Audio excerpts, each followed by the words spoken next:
What is up, everybody? This is your boy, Teran Rodriguez, bringing you another edition of Set Point. And boy, howdy, we have a jam-packed show as the NCAA Division II Women's Volleyball Tournament is about to be announced momentarily. But we also have some of the host sites that will be hosting for the regionals. And the NCAA Women's Volleyball Division I season is just about to end in terms of the regular season.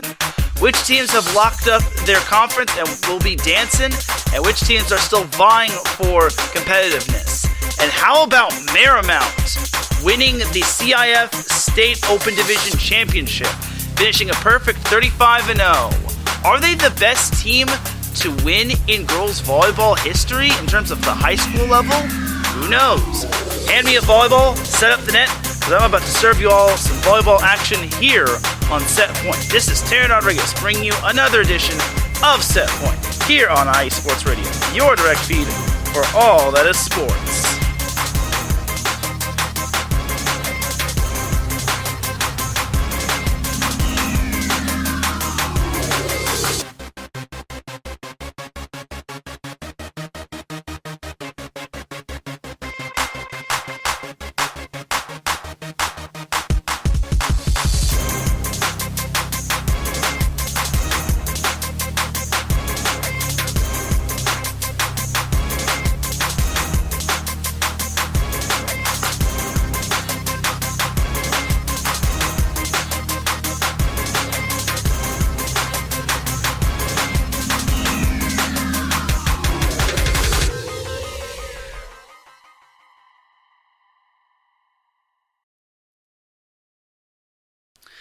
And welcome all to another edition of Set Point. Thank you all for joining me on this beautiful Monday afternoon or Monday evening, depending on where you are all listening from. I definitely appreciate you. This is episode 117 of Set Point as we are nearing the NCAA Women's Volleyball Tournament in Division I. And without any further delay, let's get on into some volleyball action. But first and foremost, we actually have a recurring guest to help me break down the 3C or the 2C2A tournament from last weekend and also the NCAA Division II Women's Volleyball Tournament.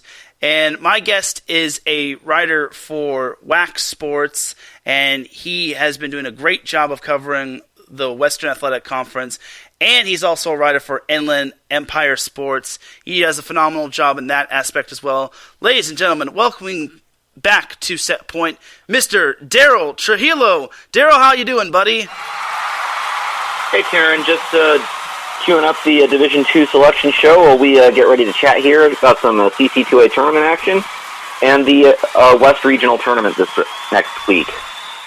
Yep, and great to have you back on the show, and great to have you help me break down some 2C2A volleyball action, and also I'm excited to break down some NCAA Division II volleyball action as well. So without any further delay, let's get on into the volleyball action. But first and foremost, we do have to get the disclaimer out the way. These are the thoughts and opinions of myself and Derryl Trujillo, and not the thoughts of any second or third party organizations. Just gotta get that out the way just in case the fun police is watching.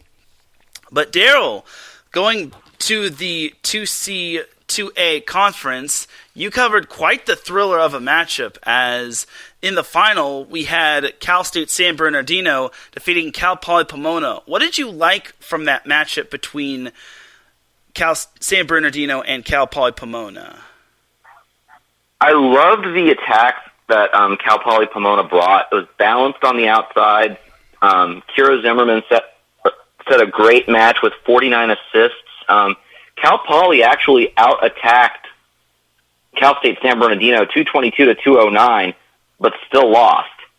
I can't remember the last time I covered a match where a team won the attacking category and lost. So that was something I can't, like I said, I can't recall ever happening. But what I liked about Cal State San Bernardino was the fight they showed in the fourth and the fifth. They never let Cal Poly get their legs under them And basically, I mean, you might look at these scores and think, oh, these are at least reasonably competitive sets, but they really weren't.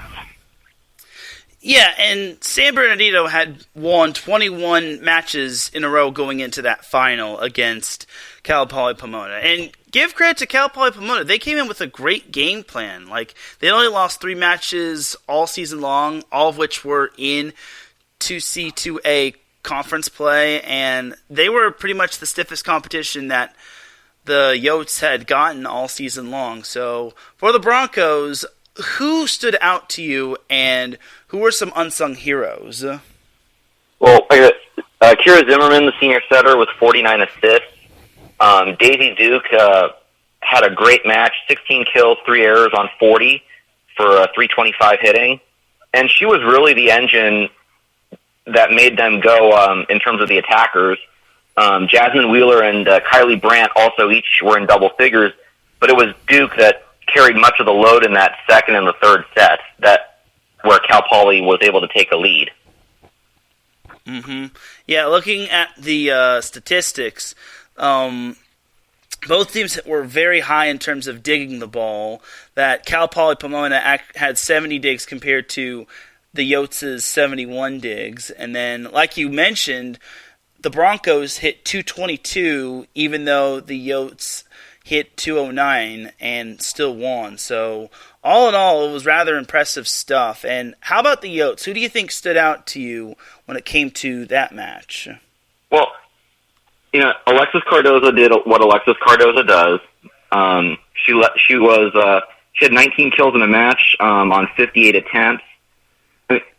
8 errors, a little high for her, but she did what she did. She carried the Yotes when it came down to it.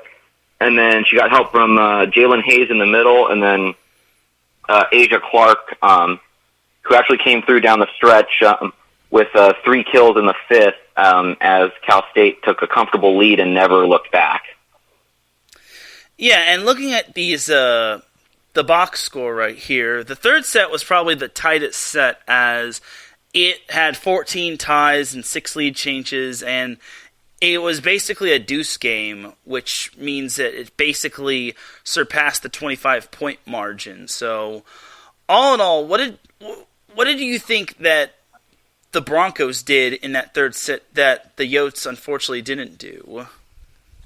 They won the attacking category.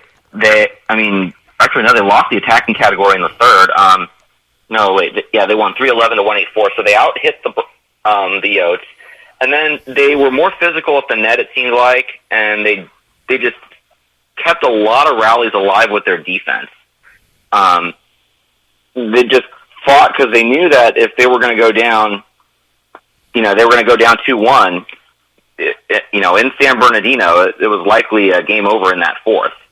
And that third, I have to say, did end a little bit controversially.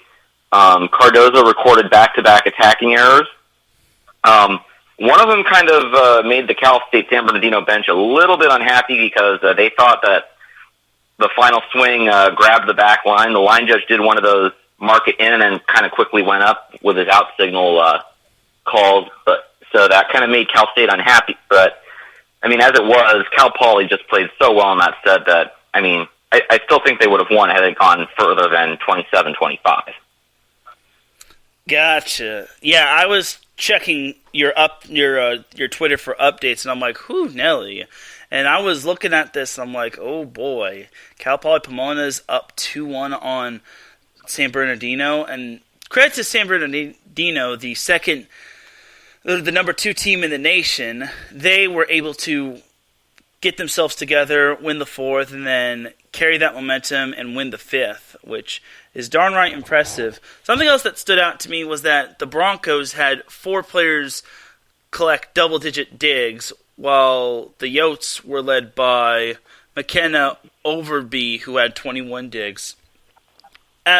You've seen the Yotes for most of the season. What can you say about Overby's performance and how she's done well at the libero position? Yeah, solid libero. She, fittingly, it was her ace that ended the match too. So she's really good at the service line,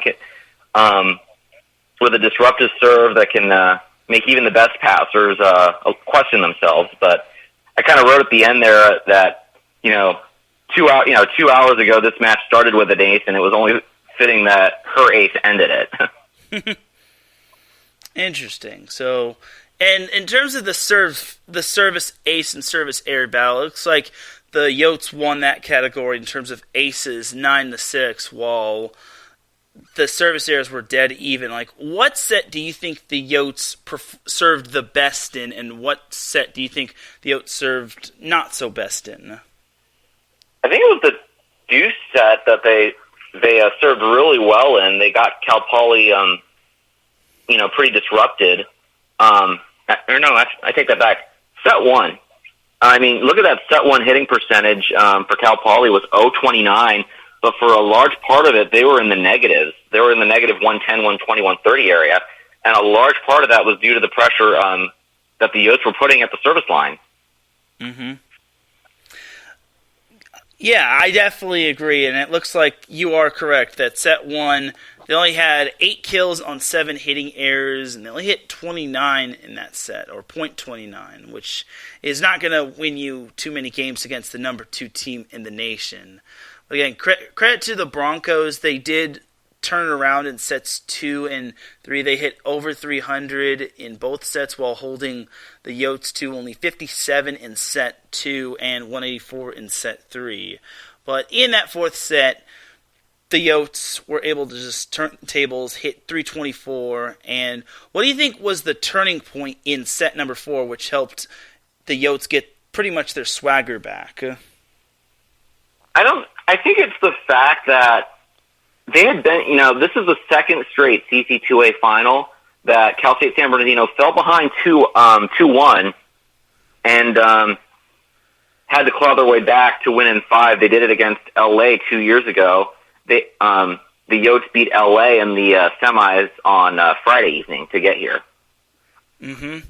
Yeah, that one was rather fascinating, and one of my friends was at that game. He said he was checking out Cal State LA as a fan, pretty much. So, yeah, this tournament was rather fascinating, to say the least. And San Bernardino, while they did win the tournament, they're not as invincible as some people thought they were, but I think the Yotes are still very much a team to watch for in this tournament. And before we came on, it was announced that the Yotes are going to be one of few teams that will be hosting in the regionals. And how big is that for San Bernardino? Kim Chernis in her presser on Saturday night talked about, things that will give her team an advantage, and one of them is the opportunity to host that region. Now, the selection show is on right now. Most number 1 seeds regional number 1s do end up hosting. I anticipate the same as for the Yotes. That regional will be next week. But she talked about how it's just so big that they wouldn't have to miss class. They can, they're sleeping in their own bed. They don't have to hop on a plane or a bus and go anywhere. It's just those things, those little comforts of home that she said are an advantage in an environment like this. Mm-hmm. And playing at home is very crucial just because you have the home crowd behind you, and it puts a lot of pressure on opposing teams who have to go. Some of these teams could have to come from the other side of the country or other parts of the world to try to get here. So it's rather a big advantage because sometimes you just have that home crowd behind you, and which could basically give you a boost when you're at home. So some of the other teams that will be hosting in terms of the regions is Wheeling in the Atlantic Division, Central Missouri in the Central Region, American International in the East Region, Ferris State in the Midwest Region, West Florida in the South Region, MSU Denver in the South Central Region, Lenoir-Rhyne in the Southeast Region, and as Derryl and I pretty much talked about, the West Region will be hosted by San Bernardino. So any of those other teams that I just named stick out to you and could pose a threat to the Yotes? Central Missouri is the new number 1 in this week's AVCA poll. I guess MSU Denver must have dropped their conference tournament final to lose that number one line. And MSU Denver was the tournament host in 2019. There was no last year. Yeah, it's all good. So, I mean, that top 8, those 8 teams that will host, it wouldn't shock me if all 8, made it to the national championship tournament, which will be in Florida, I want to say, this year. It wouldn't shock me if any of them lost. And in the West region, Cal State's not going to have a cakewalk to a regional title. Western Washington I saw play, I want to say it was 2 weeks ago against the Alaska Anchorage. Diane Flick-Williams has herself a pretty good squad there coming out of the GNAC. We saw that Cal Poly Pomona can push Cal State San Bernardino on the right night, and if that matchup ends up occurring again, that would be a regional. I think it's a regional semi. I think as of 5, they would be in Cal State San Bernardino's half with an 8-team field. So, I mean, we're just talking about this based on the last region poll, but it's not going to be a cakewalk. Simon Fraser will be one of the teams that makes it as a GNAC at large team, and that's a Canadian school there, Teran. Very interesting right there. So we're going to have a little Canada flair at the regional next week, it looks like, because they were number, I want to say, 4 or 6 in last week's West Regional polling. Yeah, and that I definitely totally agree with you on that part. Something else I wanted to ask was when it comes to Cal Poly Pomona, how much of if they get into the tournament, which I'm almost 95% certain they will, how much of a threat do you think they can be to the NCAA Division II tournament? They'll get in as a 5. They'll be in the CC2A at large. I don't see a loss in the CC2A final hurting them. Mm-hmm. You give Tracy Dahl a 4th shot at Cal State San Bernardino. I think anything can happen. Just like Saturday night, I think most of us. I mean, even I'll be honest with you, I worked on Saturday. I brought my credential in my program in case I decided to go at the last minute because during the regular year, Cal Poly took a set off of Cal State San Bernardino in each of their regular season meetings. And if you look at the schedule, it kind of worked out in a quirky way that they played twice in a 4-day span. But that's how it ended up working out. And they took sets in each match. One of only 2 CC2A teams to do that in both encounters. The only other team to take a set off them was Sonoma, who pushed them to 5 up in Rohnert Park. Got it. Yeah, I did see that on the San Bernardino website that Cal Poly Pomona did take a set off of the Yotes in both matchups, and I think it's definitely tough to beat a team 4 times in one season. Like, it's even tough to beat a team 3 times in one season, as Pomona just demonstrated last Saturday, and I think I would not be surprised to see the Broncos and San Bernardino play to another barn burner. Like, they definitely have a good team. It's just that they have to basically put it all together and basically go the extra mile. Go ahead. In Cal Poly's presser Saturday night, their coach Tracy Dahl basically said, we had been playing loose all night, and then they got to the 5th, and they just got really tight all of a sudden. And I don't know if it was, the brightness of the moment, just dawning on them, or just what happened. But she said they had gotten tight where they had been playing loose and free with nothing to lose all night long, and it sounded like that kind of disappointed her because it got away kind of quick from them in the 5th, and I know the Broncos want another shot at it. And it would not surprise me at all to see them get it. And this is a Cal Poly team that in 19, they were towards the bottom of the CC2A standings. I mean, I don't know where they finished exactly, but Dahl kind of alluded to the fact that this was kind of a resurgence of the program this year.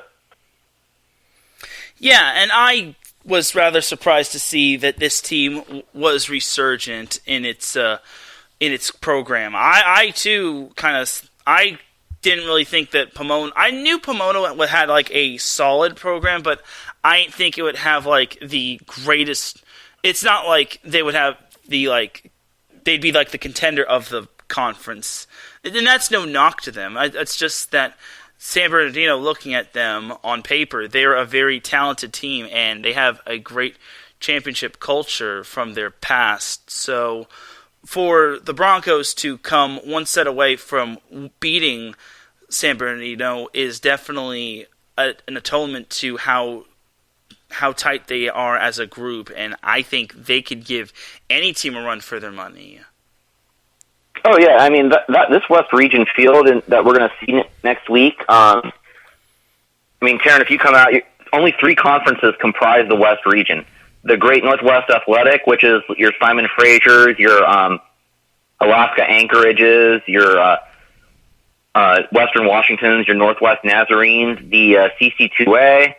And then the Pac West, so your Azusa Pacifics, your Hawaii Chaminades, who is going to represent the Pac West as its champion in this regional. I think Chaminade is also top 4, or somewhere in that 4, 6, 7 area by the last week's regional polling. I haven't seen the new polls for this week yet, but I'm excited to see Chaminade myself, along with all the other teams that will come down next week. And yeah, I might even try to go myself if I'm not busy when it comes to my whirlwind of a schedule. So I'd totally be down to go to some NCAA regional action in San Bernardino. So yeah, we'll have to see. And currently going on right now, it is 5:23 in California time, so it's 8:23 in Eastern time, which at this point, the NCAA Division II Women's Volleyball Selection Show is going on right now, and we'll try to update you as best as possible to get you all updated to that tournament. So, any other team that kind of stood out to you in the 2C2A tournament, even this other than the Yotes and Pomona? Nothing that really comes to mind. I only saw the 2 days. I only went to the semis and the championship round. I had to work on Thursday. They had a unique format this year. They only took 6 teams to the tournament. So they gave the San Bernardino and Cal Poly buys to Friday, and then 3, 4, 5, and 6 played Thursday. Winners moving on to Friday, and then so on and so forth. Whereas in the past, they've been taking all, the top 8 and then going traditional 8-team brackets. So I think the new format is pretty good. But yeah, nobody really stood out to me. I want to say LA kind of impressed me with how hard they fought, even in that 4-set loss. But their coach, Juan Figueroa, was just not happy with how they executed in that semifinal loss. Got it. Yeah, looking at it on paper, I think LA stood out to me as well. But against a resurgent team like Pomona, you gotta basically play to the best of your ability, and you have to pretty much play perfect. And then also San Bernardino, they're still the top dog of this conference, and I don't think they're going anywhere, in my opinion. So again, we'll update you on the NCAA Division II tournament, but any other volleyball you check out this week? Didn't really get a chance to, except for the CC2A tournament. I was keeping an eye on the WAC tournament from afar. Utah Valley won the tournament title over Grand Canyon out in Las Cruces. Should be the 2nd straight bid for the Wolverines to the NCAA tournament, so great job there to Samuel Atoa. CBU struggled down the stretch, was 0-3 with a chance to win the regular season. The Lancers now will have to wait a couple of weeks to see if they can get into the NIVC. Yeah, and I know all about the NIVC. Last spring, they did not have the NIVC. And for those that are wondering what that is, it's like the NIT in men's basketball. So, all in all, if I do get to see the NIVC, I hope to see some good teams. I've been to one of the rounds where Long Beach State hosted, and they got to play Santa Clara, which that match went 5, surprisingly. So, all in all, we'll have to see what happens when it comes to the NIVC and the NCAA Tournament for this week. And Sunday is Selection Sunday and whatnot. So, yeah, you talked about Utah Valley. Like, what do you think? Have you seen them? And if so, what do you think was the impressive thing that stood out to them this season? I didn't get to see that match personally, or I haven't seen Utah Valley at all.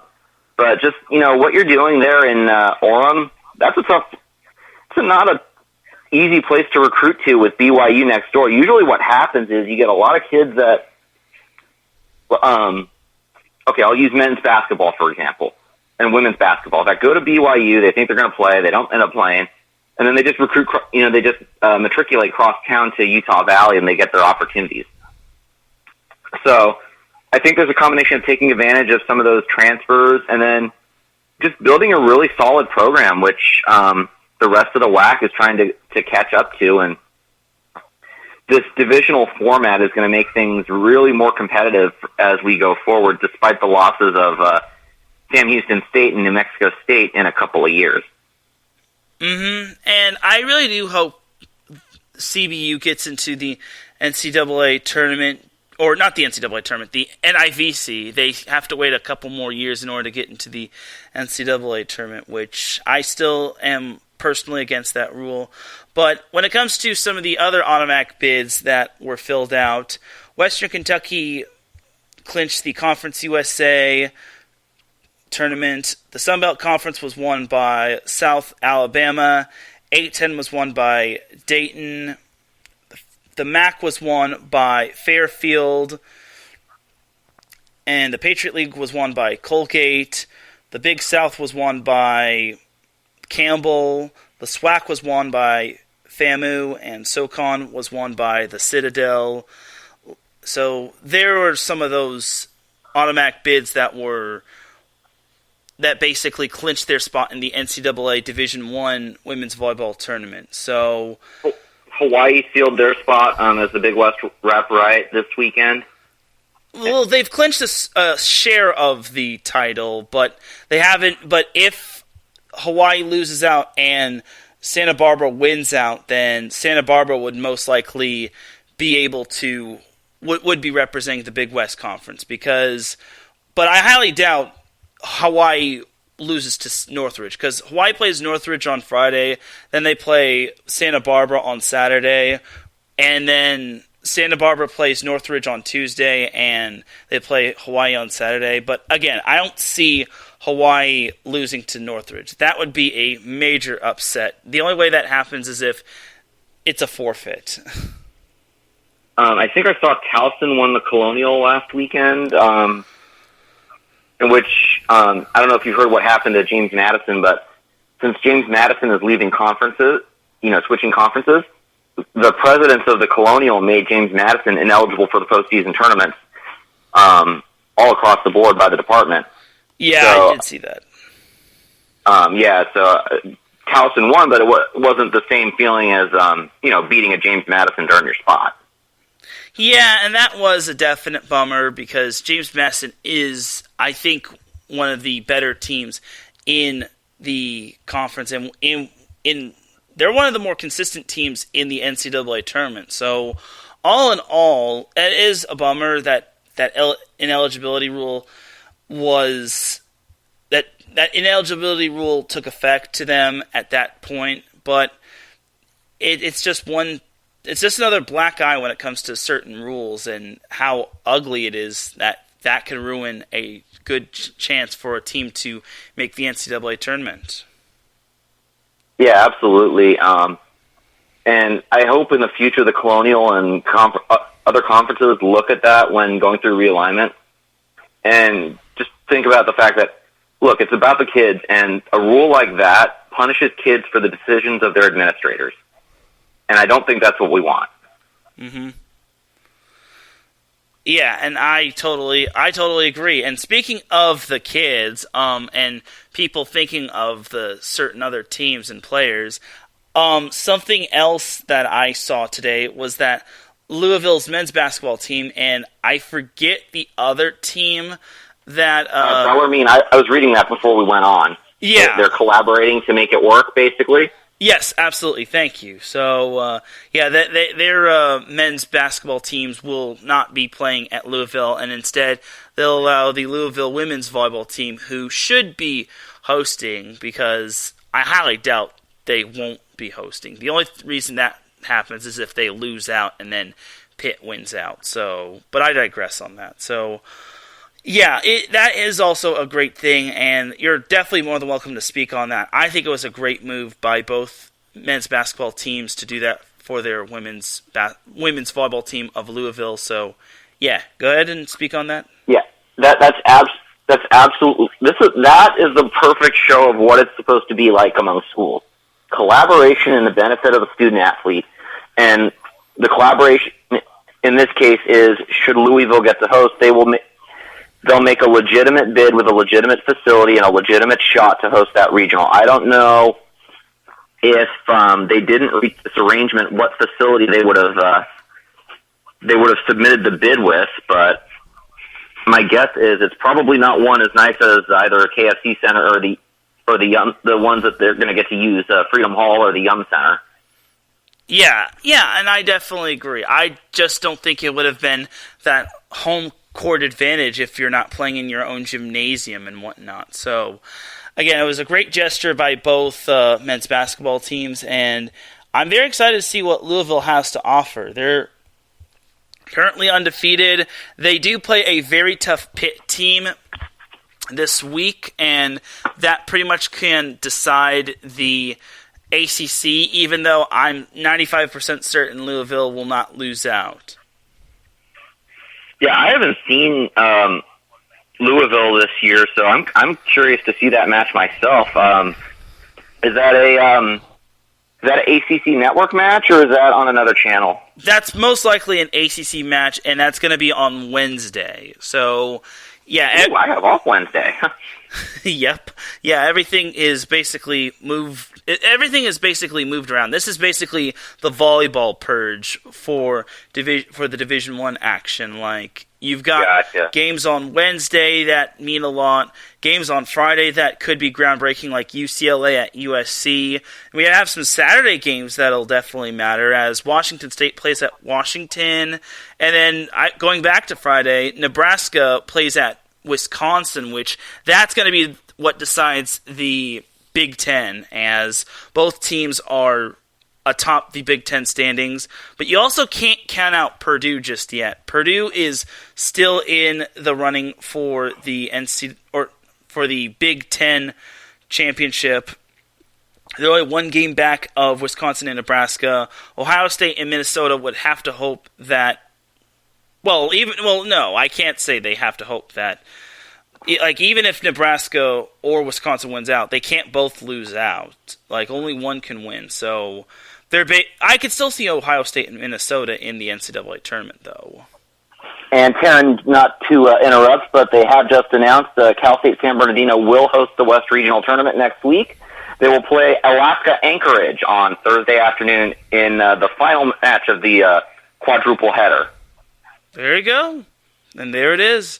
That's what I like to see right there. And the full bracket in the next match below them is Cal Poly Pomona and Cal State LA as a 4-5. Western Washington and Simon Fraser as a 2-7. And then Chaminade and Central Washington as a 3-6. So the GNAC got 3 teams in. The Pac West got 4. The GNAC got 4. The CC2A got 3, and the Pac West got 1. Got it. Yeah, now I'm starting to see some of the matchups on the NCAA Women's Volleyball Division 2 site. So that is very fascinating. And the first round is... When's the first round? It's not showing on the website. That should be a Thursday to Saturday regional. Got it. So next Thursday, that would be. I could maybe make that. Like next Friday is my birthday, but I could catch some volleyball action on Thursday. I don't think I'm busy that day. Like, also, I think I don't mean to toot my own horn here, but I think I'm one of the few shows that talk about the NCAA Division II portion. Like, I try to spread the love when it comes to all volleyball, not just NCAA Division I. And this is no knock on anyone else, but I think all volleyball truly matters. So, because you never know when it can be taken away. Exactly. And that's why, like, I had to kind of. We got Coach Turnus on our show. I'm so happy she did this our Inland Sports show last week. Check out our Inland Sports YouTube for that interview. Inland Sports, I'll be covering the tournament all 3 days. So add me on Twitter at Derryl_golfer. I'll be out there at Casulas Arena. Teran, let me know if you come out there. We'll have to figure out how to do something within the NCAA regulations because I don't think they'll let us live stream a pre and post game show. Yeah. Opposite the network, the CC2A network feed. But we'll have to get with Brian Gall and see what we're allowed to do by rule. Yeah, and as of right now, which is 5:37 p.m. Pacific time, I did find out via email that Kim Chernus will be on Set Point next week. So I'll be sure to reach out to Brian Gall and get more information about that. And what the rules allow us to do in terms of pre- and post-game streaming? Yes, definitely. If anything, we'll still be covering the games via Twitter. But I'm very interested in that Pomona versus LA matchup. So am I. Having just seen both teams last week, I am very excited for that matchup. And I will bet you dollars to donuts hanging in the Pomona locker room this week is that box score that says, we out-hit San Bernardino and we lost. Mm-hmm. So in order to get another shot at them, we're going to have to do a lot of good things Thursday against LA to get another shot at that. And I have the tournament program. Let me see how those two did in the regular season against each other. Yeah. Okay, so there was a 4-set loss on October the 1st. LA beat Pomona in 4. And then at the end of the month, Pomona beat LA in 5. That's very fascinating, especially since this is the NCAA tournament and anything can happen. Like, when it comes to like tournaments and win or go home situations, throughout all the records, everyone is 0-0, and basically it's a bloodbath to see who will advance to the next round and who will win it all. Yeah, absolutely. I mean, and I'm excited to see in the middle of the bracket. You have 2 all-conference affairs, because that match right below Pomona and LA is an all-GNAC affair, too. So I'm excited to see that one play out. I'm excited to see how the Canadians, Simon Fraser, carry themselves in their first regional, and how the number 8-seeded Alaska Anchorage hangs with the number 2 team in the country on Thursday night. Yep, I am too. Anything else you want to discuss before we head to a commercial break? No, I'm good, Teran. Awesome. Hey, thank you for being on here for a second time, and I appreciate you helping me break down the NCAA Division II women's volleyball bracket. Where could all these people find you on Twitter and on social media? I'm Derryl_golfer on the Twitterverse, and then on Instagram it's Derryl Trujillo. All our work is at inlandsports.wordpress.com and then myvalleynews.com. Excellent. Thank you once again, Derryl, for jumping on here. We'll take ourselves a quick little commercial break. When we come back, I will recap Week 13's NCAA women's volleyball matches and what stood out in Week 13. And then later I'll be previewing the last week of the NCAA women's volleyball season in terms of the regular season and what matchups to watch for. So you're listening to Set Point here on IA Sports Radio, your direct feed for all that sports. We'll be right back after this.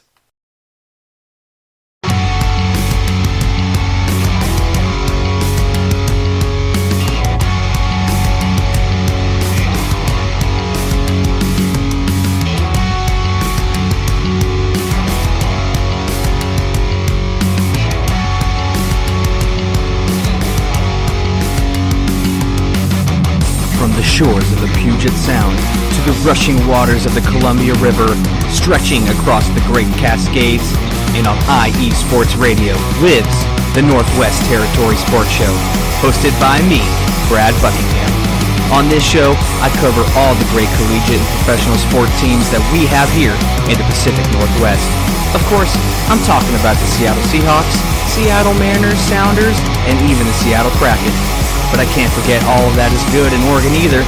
I got the Trailblazers, the Oregon Ducks, the Beavers, even the Timbers, and much, much more. You can listen to the show every Sunday from 3 to 4 p.m. Eastern, noon to 1 p.m. Pacific on IE Sports Radio, your direct feed for all that is sports.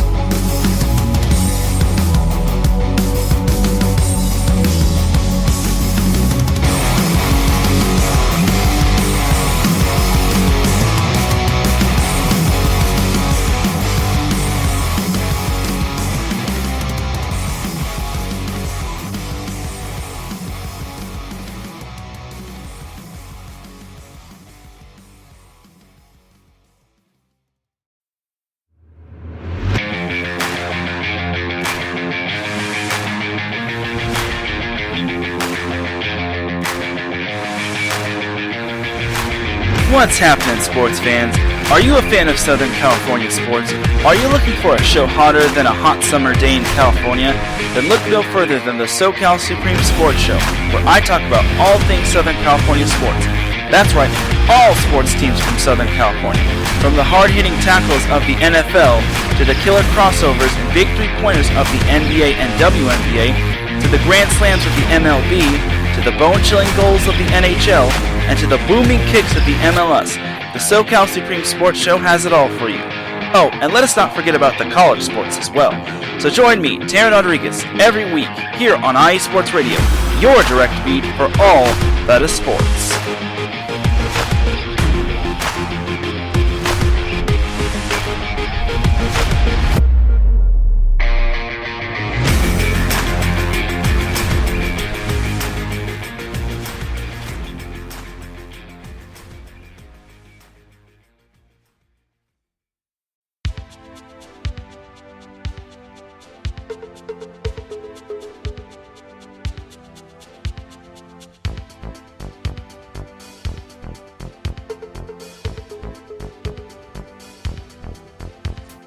What's up, sports fans? Are you looking for the latest on Northern California sports? Then take a trip out west with me, your host, Gina G, on Reppin' the NorCal Sports, right here on IE Sports Radio, your direct feed for all that is sports. I'll be bringing it to you all the way live every Monday at 3 p.m. Pacific, 6 p.m. Eastern. And it's always a packed show. I'll bring you everything Dynastic 49ers, the bite of the San Jose Sharks, torture of the San Francisco Giants, the Golden State Warriors that we still believe. Then take you across the bay to the rise and grind of the Oakland A's. I've got you covered on college ball from the Cal Bears to the Stanford Cardinal, so that no matter what, reppin' in NorCal sports is always reppin' the Bay. So if you bleed red and gold, or you're looking to keep an eye out west in them thar hills, don't miss me, Gina G, on reppin' in NorCal sports. Catch me every Monday at 3 p.m. Pacific, 6 p.m. Eastern, and I'll have your fandom repped harder than a trio of defenders guarding Stephen Curry before his buzzer beater is Gucci.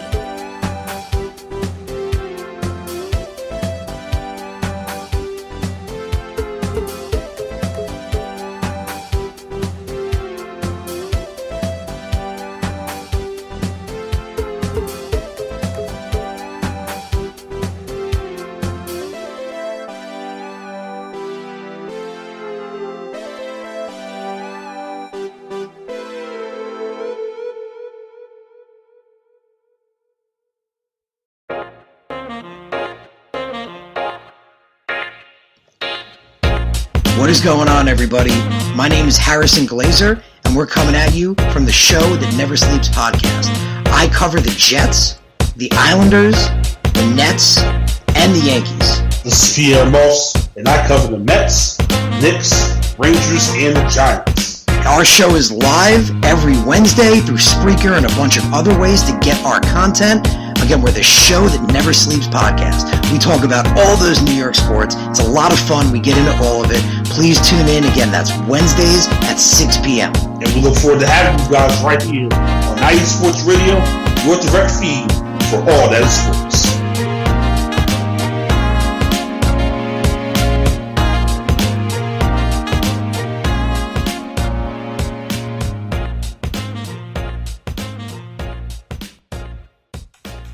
Back with segment number 2 of Set Point here on IE Sports Radio, your direct feed for all that sports.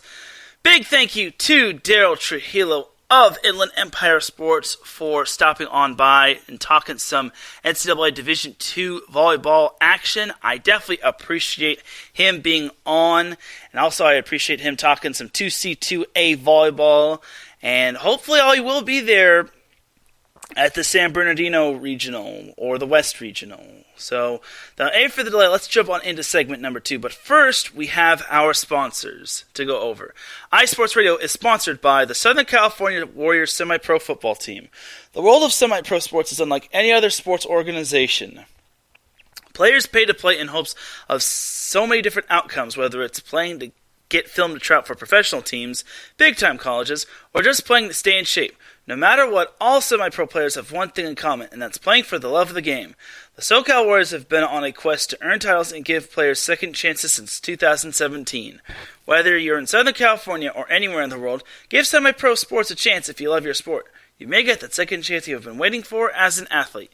You can follow them on Twitter at SoCal Warriors. You can also follow them on Instagram at Southern California_Warriors. You can also follow them on Facebook at Southern California Warriors. And you don't have to put the at in there. And the second sponsor for IE Sports Radio is Background Check International Businesses. Are you looking to hire a new background check, or are you looking to background check a new hire on? Let Kit Freeman take care of that for you.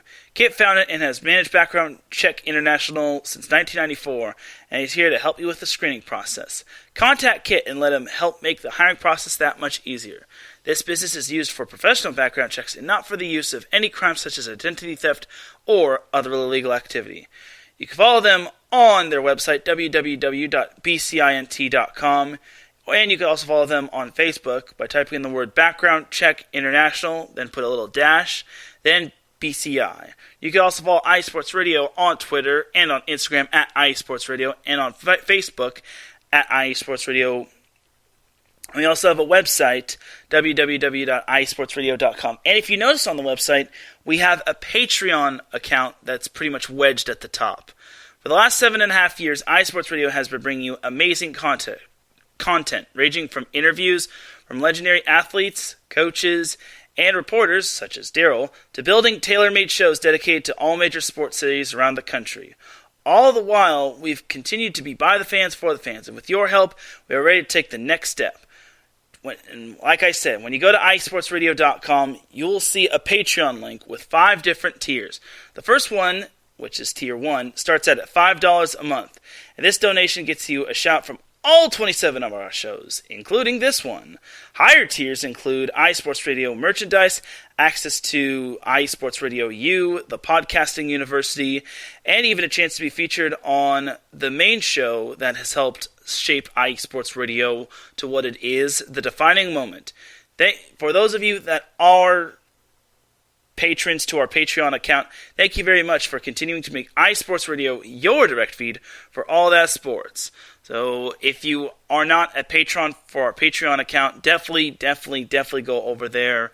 Any amount works. We definitely appreciate your support, and we definitely appreciate you helping us keep the lights on. We also got to give one more shout out to the iSports Radio Fan of the Month, Turbaned Patriot. He has been on numerous 3 and Out segments, which is a show on iSports Radio, and he's an all-around down-to-earth type of guy, and he's just amazing. He's just a chill guy, even though he's a Patriots fan. I'm kidding, though, but Turban Patriot is a great dude all around, and he's a passionate Boston fan, and he's also a great judge on 3 and Out as well. So congratulations to Turban Patriot for being the iSports Radio Fan of the Month. So now that that's all out of the way, let us get on into the volleyball action. So last week we didn't have too many big-time upsets, but the noteworthy upsets, in my opinion, were courtesy from the Pac-12 and the West Coast Conference. So starting out with the Pac-12, this actually happened on Thursday, and this happened all the way to Washington State. And Marcus says we won't hold it against him. Yep, facts, right? Facts, Marcus. So back to the volleyball action. So Oregon State was upset. Number 16 Oregon was upset by number 22 Washington State in 5 sets. The Cougars took the first 2 sets, while the Ducks took the next 2 sets, and then Washington State took the 5th set 15-12.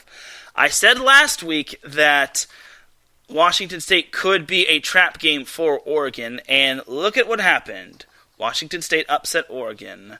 I'm not surprised, though. Washington State is a very under-the-radar team. They started off very sloppy, then they wound up losing their first 4 games to NCAA Tournament teams from last season.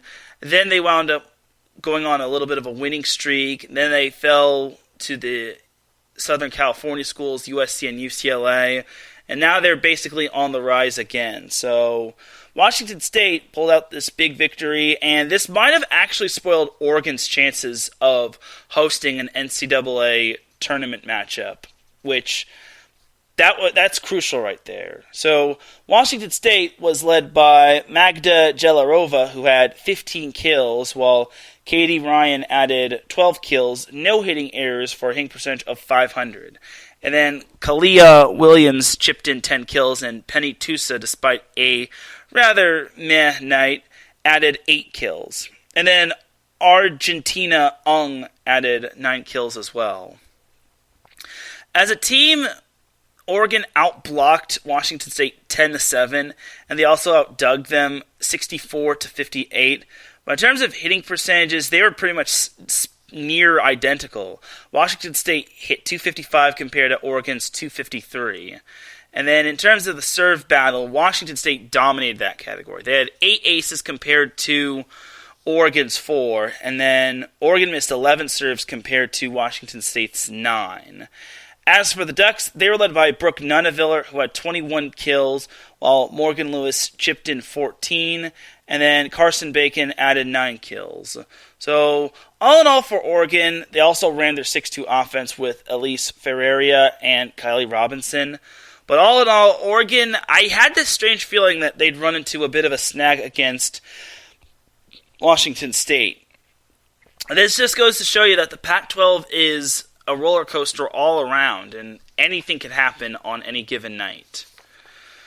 So now we jump on over to Saturday's matchup, where San Diego, number 19 San Diego, I'm sorry, number 9. I don't know where I'm getting San Diego being number 19, but San Diego is not number 19. They were actually number 23 last week, but they did fall to unranked Pacific. Now, Pacific had already registered a upset win over Pepperdine earlier in the season, but this time San Diego wound up being super sloppy in this game. This was despite Pacific only hitting 184. I was very surprised to seeing San Diego not play their best. I know San Diego has some of those games like they did against Long Beach State where I was at, and then also San Diego got reverse swept against Pepperdine, but I did not think they would struggle on the road to Pacific. They lost at the Alex G. Spanos Center. And why do I mention that? Because Alex G. Spanos is the father of Chargers owner Dean Spanos, and the Chargers were once in San Diego. Maybe it's the case of the Spanos curse. I'm kidding. There's no such thing in volleyball. It doesn't apply in volleyball. The Spanos curse does not apply in volleyball to San Diego. But Pacific was led by Romani Cook, who had 16 kills. She only had 3 hitting errors for a hitting percentage of .565. Very impressive. Darina Kumanova and Alexa Edwards added 13 and 12 kills, but their hitting percentages were rather abysmal as Darina hit 0 and Alexa hit 75. Not good if you ask me, but hey, what can you do? Pacific as a team wasn't really all that great outside of Cook. San Diego, on the other hand, was led by Grace Froling, who had 21 kills. She had almost half the kills that San Diego had as a team. Katie Lukes also chipped in 11 kills. Froling hit 409 as well, so that was rather impressive. The big thing was for San Diego was that they got outdug big time by Pacific 66-49. You cannot win games on the road if you're getting outdug by nearly 20. Unacceptable. And despite getting outdug, San Diego, and despite getting outblocked by San Diego 8-3, Pacific was able to win the service ace battle as they had 10 aces compared to half the amount that San Diego had. And also Pacific didn't miss too many serves. They only missed 5 on the night compared to San Diego's 7. So all in all, for San Diego, they're starting to look a little suspect, if you ask me, when it comes to this NCAA tournament. I think they get in just because they have the win over UCLA, but I just don't think San Diego is going to have that big of an NCAA tournament run. And it's kind of concerning, if you ask me. So we'll see what happens when it comes to the Toreros in the NCAA tournament, but they have a matchup tomorrow against BYU. I'll be getting into that in a little bit. Now we get over to the interesting results. So the most interesting result, in my opinion, was Wisconsin versus Minnesota. And unfortunately, I kind of had to miss this just because I was doing the primetime face-off with Larry B. And then I also had a banquet I had to attend to on Sunday, so unfortunately I could not catch Wisconsin-Minnesota, but it was a barn burner. It was the border battle, and it didn't disappoint as Wisconsin wound up winning in 5 sets. They dropped the first set 26-24, and then they won the second set 25-19. The third set, Minnesota won 27-25. Wisconsin was able to win set 4, 28-26, and then Wisconsin squeaked out set 5, 15-12, as they had 5 players in double digits in terms of kills, as Dana Retke led the way with 21 kills, Jade Demps added 18 kills, Julia Orzel and Grace Loberg added 14 kills apiece. Devin Robinson added 13 kills as well. So it was a big night for Wisconsin's offense, and it was also big for them defensively as they had 14 kills compared to Minnesota's 11 as a team. As for Minnesota offensively, they were led by Stephanie Samity, who had 31 kills. Jenna Wienas chipped in 20 kills, and Ari Mayabi added 15 kills. As a team, Minnesota only hit 215 compared to Wisconsin's 277. And in terms of the service ace versus service error battle, it looked as if Minnesota won it, as they only had 5 service errors compared to Wisconsin's 10. But Minnesota didn't have too many aces. Like, 3 of their 4 aces came from one player in terms of Katie Myers. And like I said, Minnesota only had 4 aces on the night, while Wisconsin had 3 aces, but it didn't fully matter. Now, what did kind of matter, and like I said, the blocks were what really swung the favor against Wisconsin, or for Wisconsin, was that the blocks were what mattered to Wisconsin, as, like I said, they had 14 blocks compared to Minnesota's 11. And in terms of digs, Wisconsin and Minnesota both had 90+, with Wisconsin having 3 more than Minnesota, as Lauren Barnes had 25 digs, Sydney Hilly and Demps had 16 digs apiece, Julia Orzel had 14 digs, and Georgia Savita had 13 digs. And I like the story that Georgia Savita has. I'm probably mispronouncing her first name, but it is what it is, as she's played the entire season with a torn ACL, and I don't know if she'll be playing internationally, but I do like her story. She is one of the toughest players out there, having played with a torn ACL and other torn ligaments and whatnot, so I could not imagine playing any sport with anything torn in my body. But I digress. So, anyway, as for Minnesota's dig leaders, they had 90 digs, like I said. CeCe McGraw led them with 23 digs. Samity added 20 for her 30-20 match, which is really cool. Milani Schaffmaster chipped in 17 digs. Weenus chipped in 15 digs. And Rachel Kilkelly added 10 digs. So, great stuff for both teams. I definitely can see both these teams hosting in the regionals. But we'll have to see which team lands in which position. Now, I talked about one tournament action going on, and I am guilty of this. I haven't been paying attention to some of the conference tournaments, and that's my bad. The one that I was paying attention to was the Conference USA tournament, which was won by Western Kentucky as they topped Rice in 4 sets. Rice won the first set 25-16, and it looked as if we were going to get maybe an upset. That Western Kentucky did what ranked teams do. They respond and they punch back. And I'll give credit to Rice. They gave Western Kentucky all that they could handle. Unfortunately for them, it just wasn't enough. They had 2 more blocks than Western Kentucky. They hit the same hitting percentage as Western Kentucky. The only difference was that Rice did not have 1 service ace. And it's not really the most ideal thing, especially since Western Kentucky was serving tough all game long. And they responded in that second set. So, all in all for Rice, I could still see them getting in as an at-large. They do have a very good RPI, but I don't know how far Rice will go when it comes to the tournament. I do want to see them in the tournament just because last year they had a positive COVID test, and unfortunately they got disqualified, and it was ruled a no contest. And some other team, I don't even remember the name, North Carolina Christie, I'm sorry, I think that's the team, I'm not 100% certain, but whoever Rice was supposed to play in the first round got to advance, and again, no knock on North Carolina Christie, but I'm pretty sure Rice would have given Penn State a much better matchup. Like, I'm not trying to be mean or anything, but it is the truth. So, one result that did surprise me in terms of a conference tournament was South Alabama sweeping Texas State.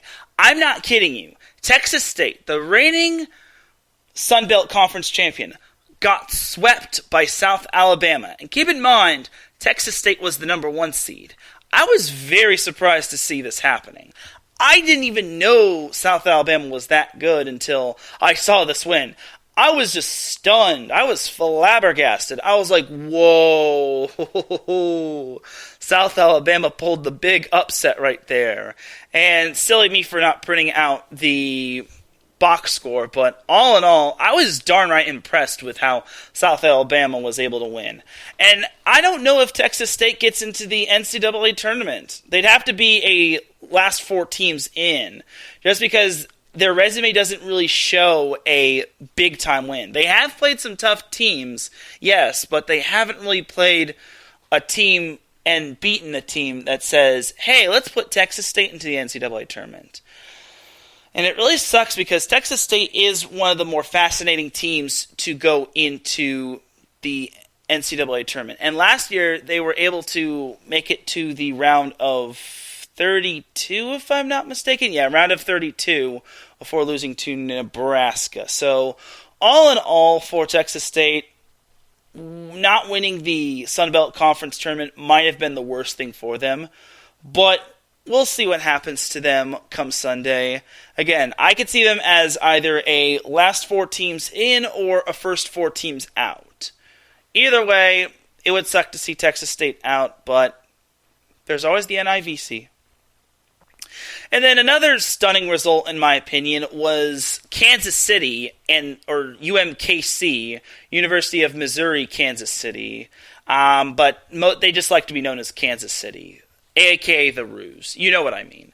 So Kansas City, mostly known for the Chiefs, was able to topple Denver, which in football, that's no surprise.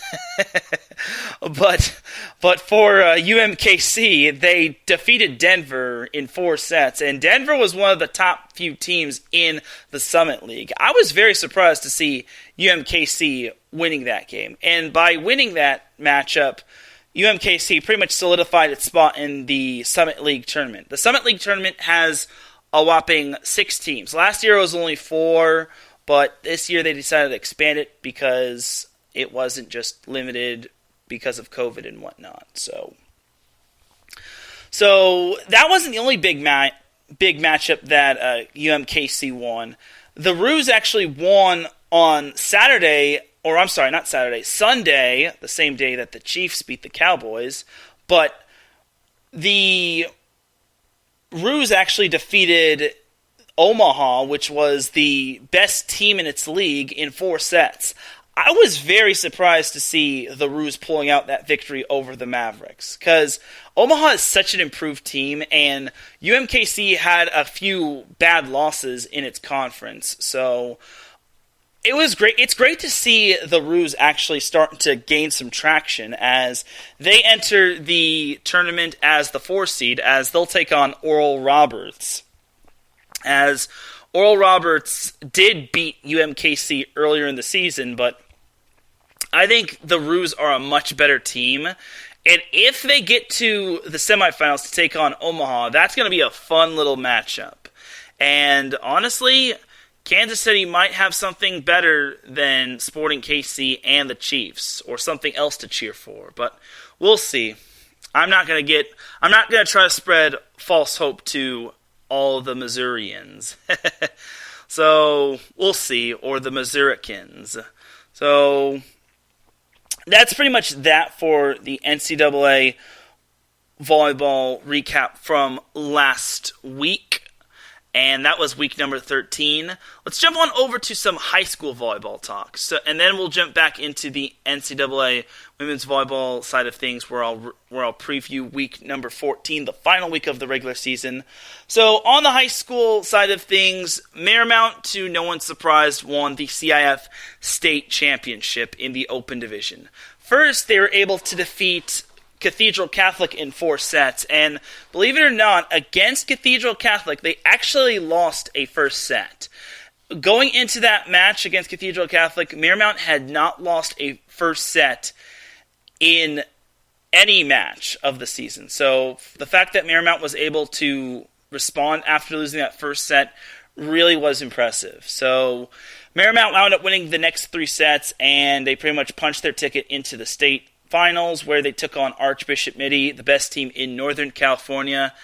And to no one's surprise, Marymount demolished the living daylight out of Archbishop Mitty. Now, Archbishop Mitty is a storied program in Northern California. That team is legitimately good, and the fact that they were able to resurge themselves with a new head coach after their previous one retired after God knows how many years is quite astounding.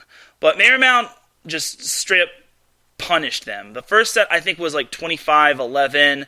The second set, I'm 100% certain, was 25-5. They held Archbishop Mitty to only 5 points. That shouldn't even be allowed. And then in set number 3, Marymount won at 25-14, and I'm pretty sure they had some of their reserves in, as the Sailors finished the season 35-0. And the more impressive thing is that not one of their matches went the distance. They didn't have to go to a set that went 15, and they only dropped 8 sets all season long. And this kind of begs me to have the question, or to ask this question. Is Marymount the best high school girls volleyball team that has ever played? I mean, there's obviously an argument to every aspect, like the Jordan versus LeBron debates, but Marymount not even going to a decisive set to 15 speaks to high volumes of how dominant they were. And they played a brutal schedule. They played in the Durango tournament, which was very impressive. They didn't lose one set in that tournament, and they also didn't lose a set in the Nike Arizona tournament.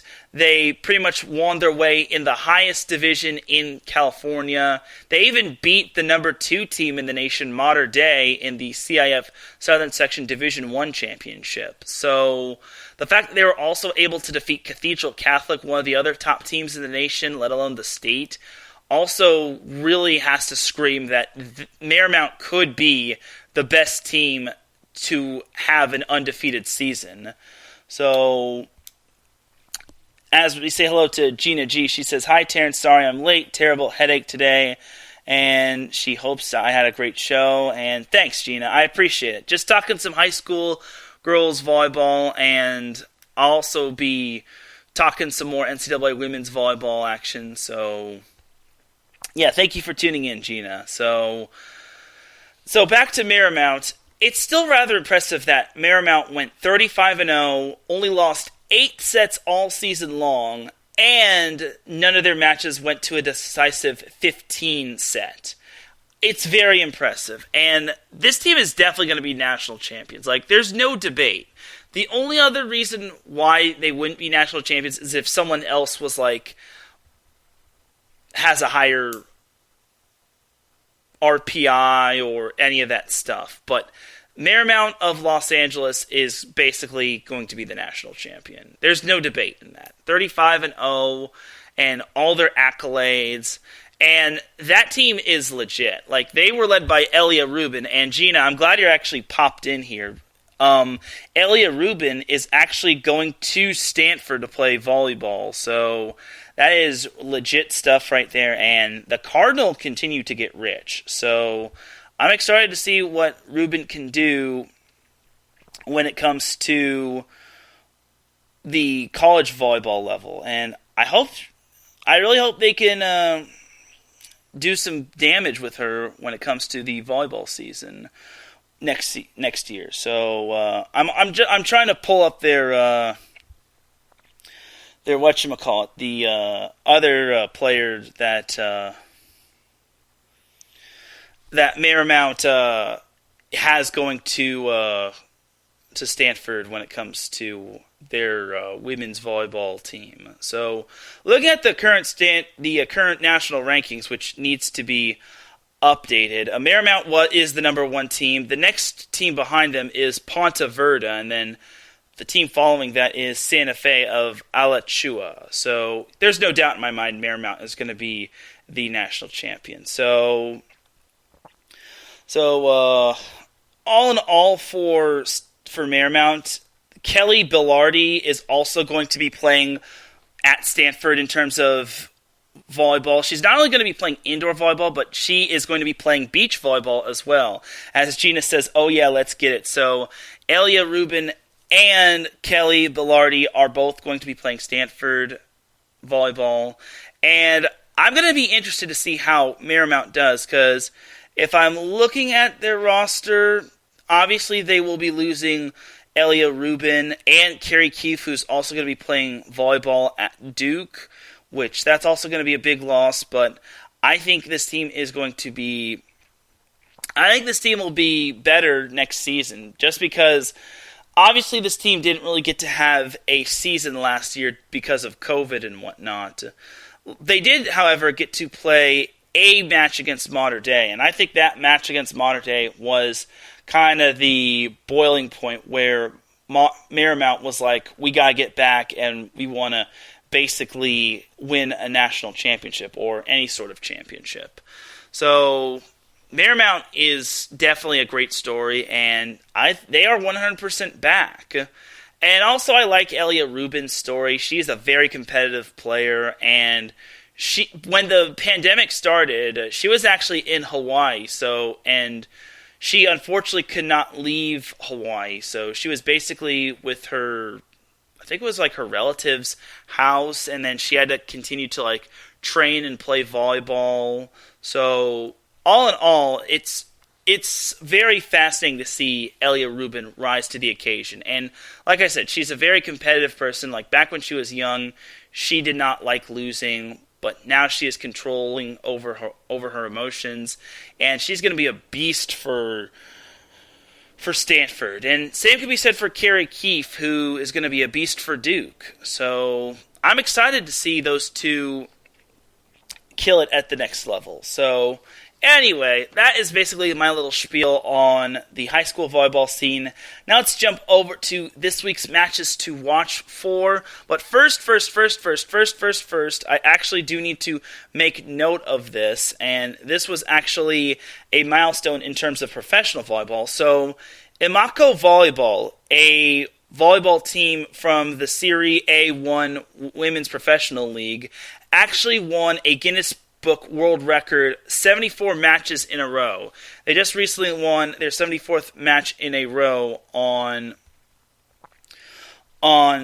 Sunday, which was yesterday, against Trentino in straight sets. So that team actually has Catherine Plummer, a former Stanford player, and I actually found this earlier before the show went on, and I was like, I definitely got to make note of this, just because it is definitely a Guinness Book of World Records thing to make note of, and honestly, why not make note of it?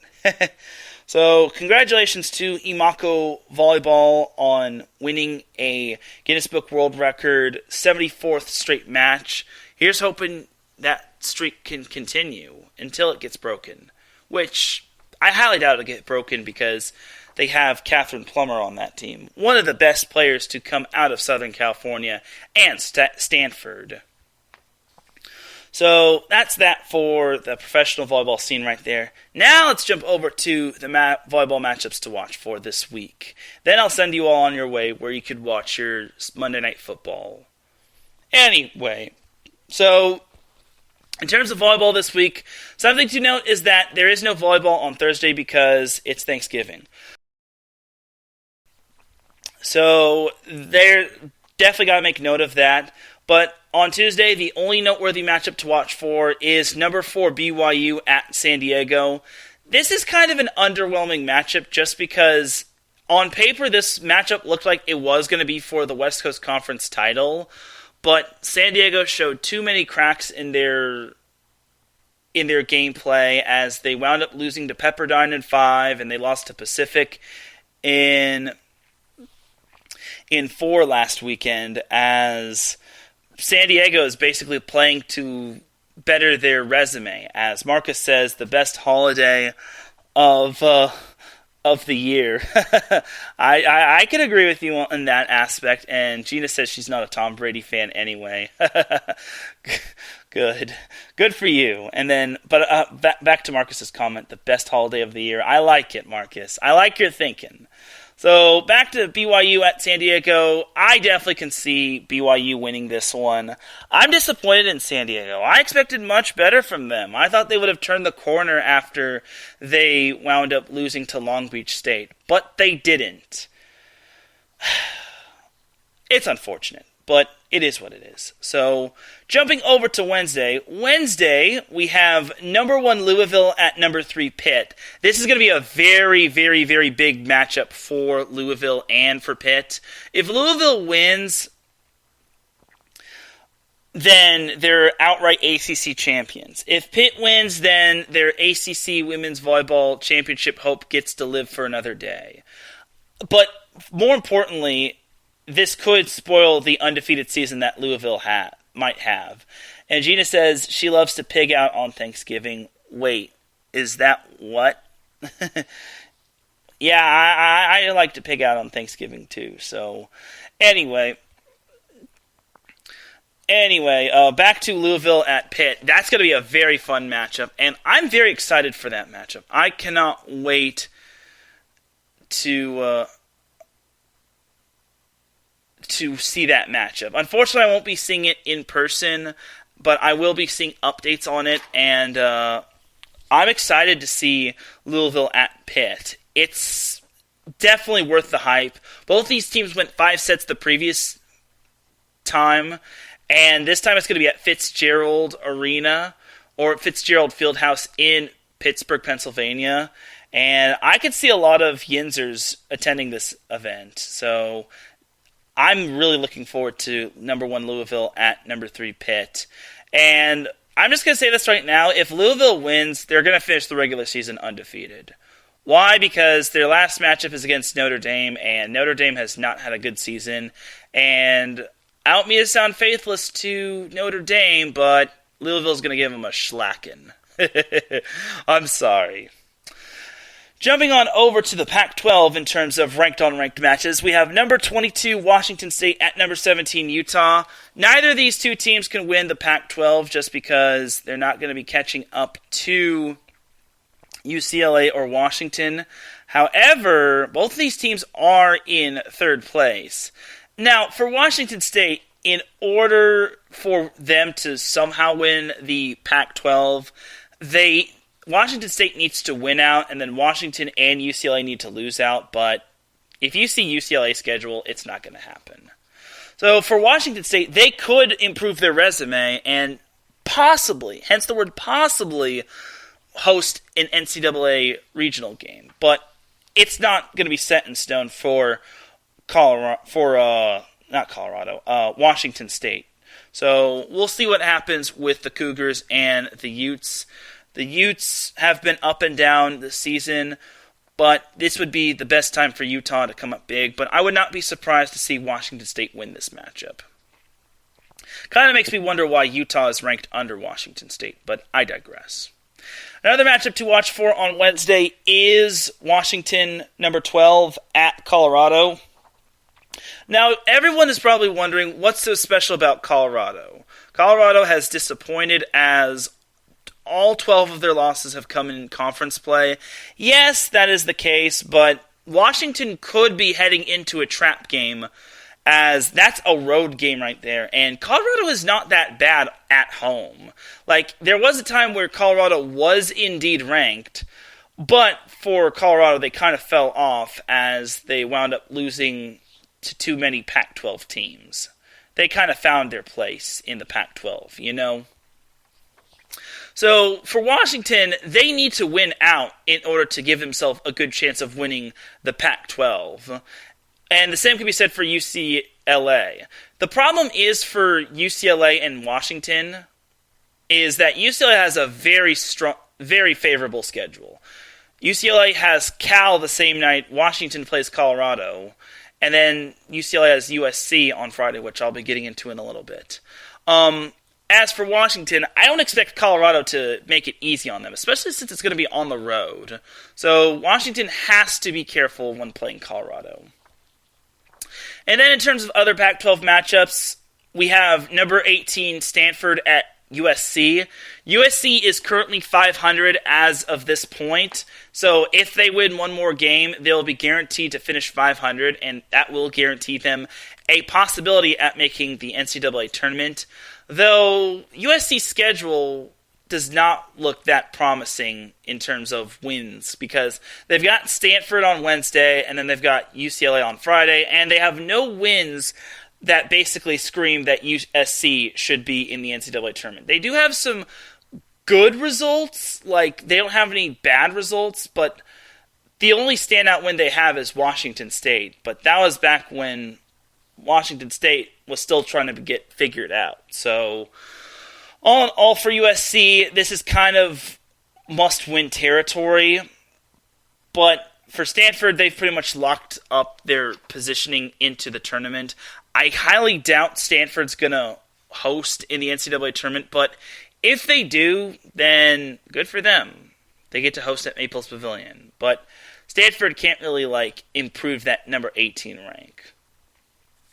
But for USC, I will be going to that matchup right there on Thursday just because I have friends playing on USC and on Stanford. So I'm excited to attend that matchup. So it's going to be a journey.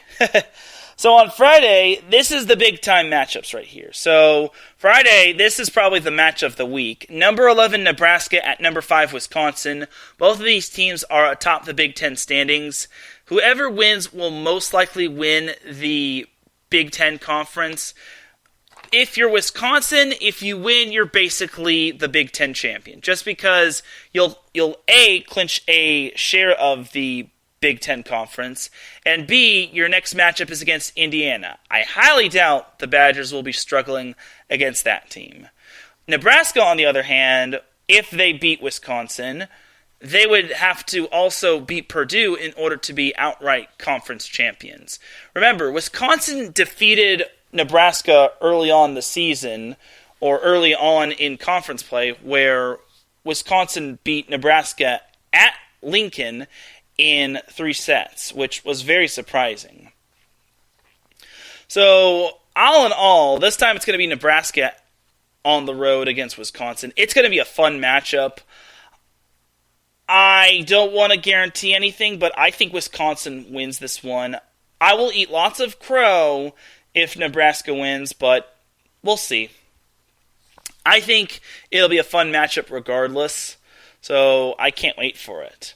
So the next ranked-on-ranked matchup in terms of the Big Ten is number 10 Minnesota at number 15 Penn State. Both these teams should be locks for the NCAA Tournament. For Penn State, this is kind of their chance to improve their ranking in terms of being seeded. Minnesota and Penn State can't really win the Big Ten. So all in all, for the Gophers and the Nittany Lions, this is basically a final tune-up matchup, and this could basically be what gives or takes away momentum going into the tournament. So we'll have to see what happens. Going to the SEC, we have number 20 Florida at number 8 Kentucky.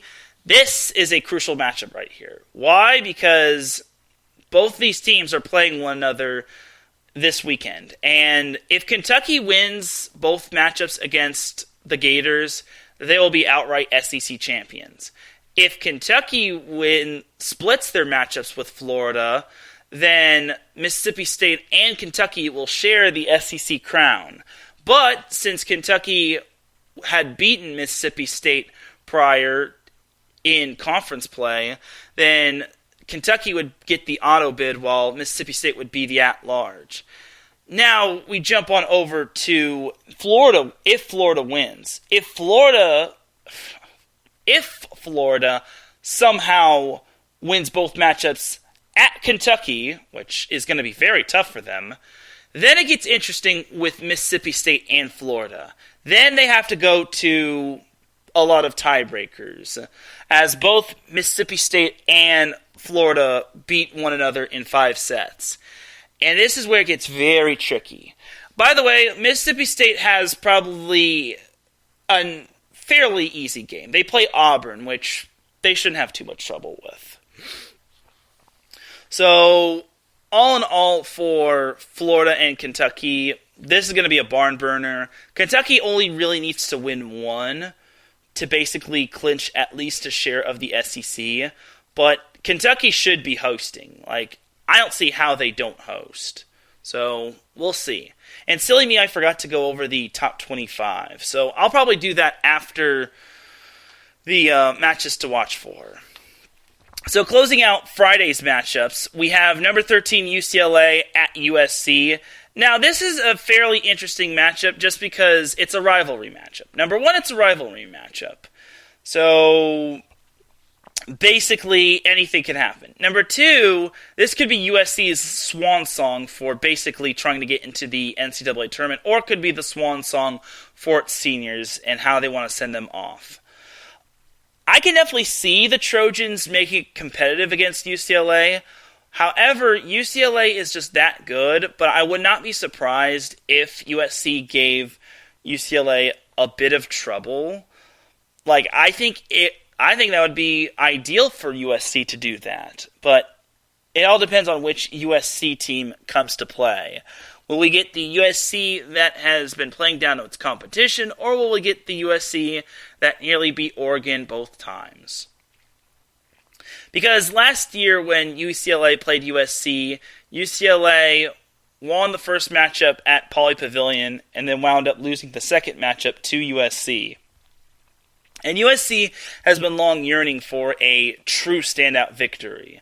And this could also be the spoiler matchup for the Bruins. USC could play spoiler if USC beats UCLA. Because if that happens, then that puts UCLA in a predicament where they have to hope that Washington does not win both of its matches. Or they basically split, and then UCLA and Washington are the co-Pac-12 champions. But that's why it's a fun little matchup. That's why it's on my Week 14 matches to watch for this week.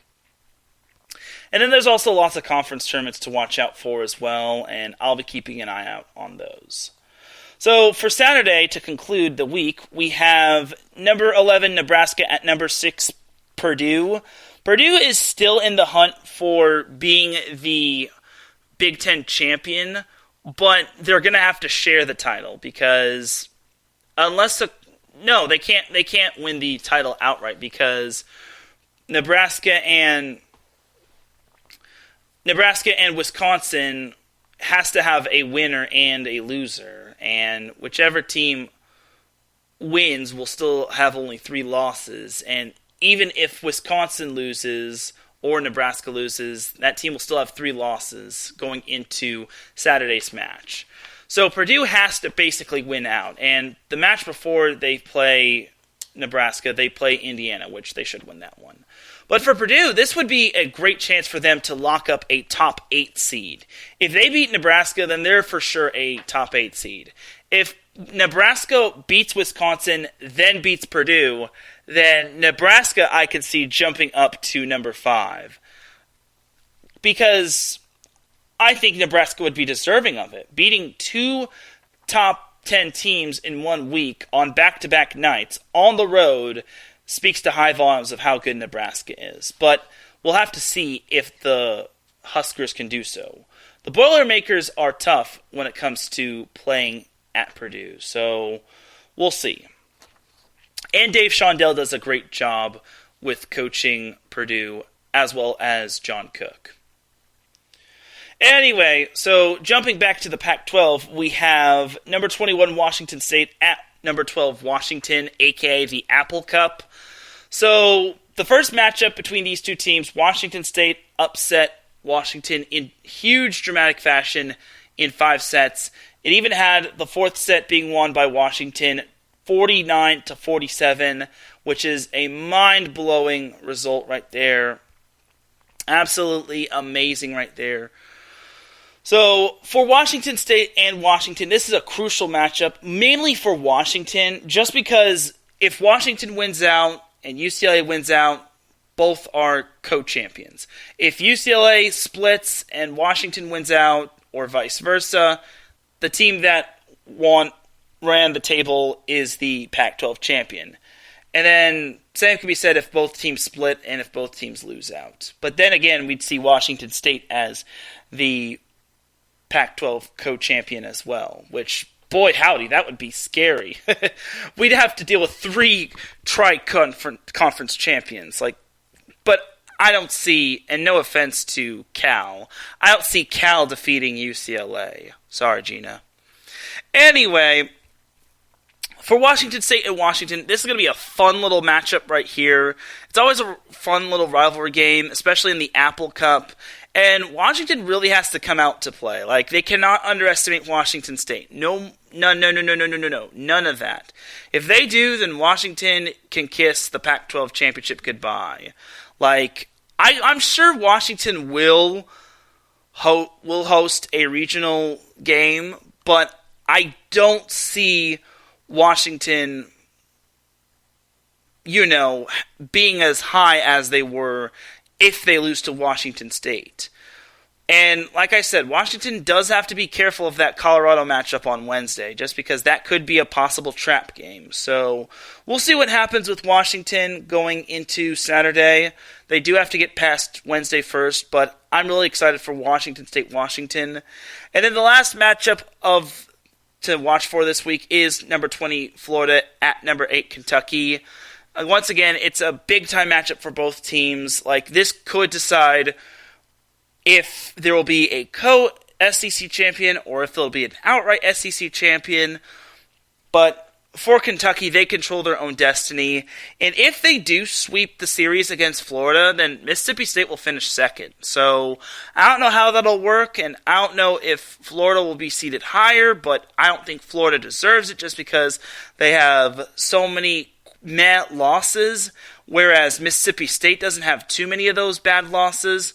So I'm excited for the SEC play. And like I said, Mississippi State plays Auburn. There's no way Mississippi State loses to Auburn. If so, then that'll drop Mississippi State's seeding drastically. So we'll see.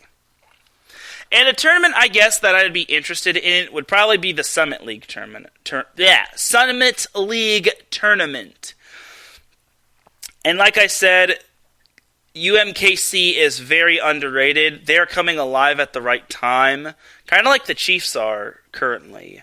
And then Omaha is still good. They're probably the best turnaround team from that league. Denver is still not to be slept on. South Dakota is still the reigning conference champion, and they are a potent team. And then you also have Oral Roberts, who's kind of the dark horse along with UMKC. But all in all, I'm excited for that tournament the most. And I guess a matchup to watch for, if need be, is UC Santa Barbara at Hawaii. But like I said earlier in the show, unless Hawaii loses to CSUN on Friday, and then Santa Barbara beats CSUN, or Northridge as you kids like to call it, I don't see Hawaii losing the Big West Conference championship from their grip. Because the only way Santa Barbara wins the Big West Conference is if they win out. And Hawaii and Santa Barbara would be sharing the Big West Conference anyway. But Santa Barbara would have the edge because of head-to-heads. So, all in all, for the Gauchos, this is not looking too good for them. But if they beat Hawaii, maybe that could push their case to being a possible last four teams in. But I definitely can see the Big West only taking one team. I could be wrong, though. So, we'll see. So, that is going to do it for Week 14's matches to watch for. Let's jump over to the AVCA Top 25. And then I will let you all go on your way. So 25 through 21 consists of Pepperdine at 25, Mississippi State, hello Mississippi State, coming in at 24, Illinois at 23, Creighton at 22, and Washington State at 21. 20 through 16 include Florida at 20, Oregon at 19, Stanford at 18, Utah at 17, and Western Kentucky at 16.